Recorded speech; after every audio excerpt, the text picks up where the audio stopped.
dostlar, hörmətli qonaqlar, qələbədən sonra ilk görüşümdür. Təbii ki, qardaşlarımla görüşdür. Bugün səhər əziz qardaşım, Sayın Cumhurbaşqanı Rəcəb Tayyip Ərdoğanla telefonla danışdıq, söhbət etdik, bir-birimizi təbrik etdik bu böyük qələbə münasibəti ilə. Eyni zamanda gələcək işlər haqqında fikir mübadiləsi aparıldı. Bir daha əziz qardaşıma və bütün Türkiyə xalqına öz adımdan, bütün Azərbaycan xalqı adımdan dərin təşəkkürümü bildirdim.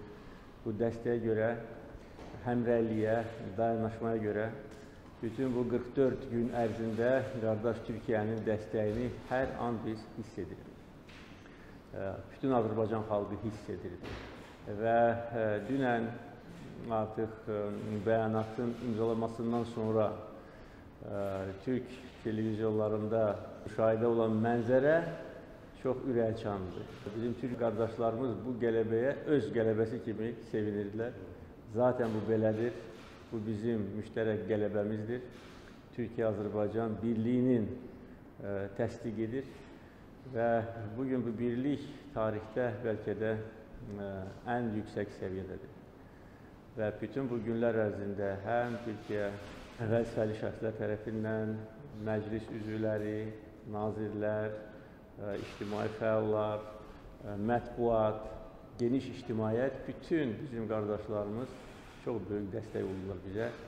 Bu bizə əlavə güc verdi, əlavə ruh yüksəkliyi qaldırdı və biz bugün əlbəttə ki, çox xoşbəxtlik, mutluyuq ki, nəhayət 30 ildən sonra biz öz dədə-baba torpaqlarımızı işğaldan azad etdik. Bugün əziz qardaşımla söhbət əsnasında eyni zamanda Türkiyə-Rusiya birgə atəşkəsə nəzarət mərkəzinin fəaliyyəti ilə də bağlı fikir mübadiləsi apardıq. Bu da hesab edirəm ki, çox önəmli addımdır. Bu bölgədə işbirliyinin yeni formatıdır.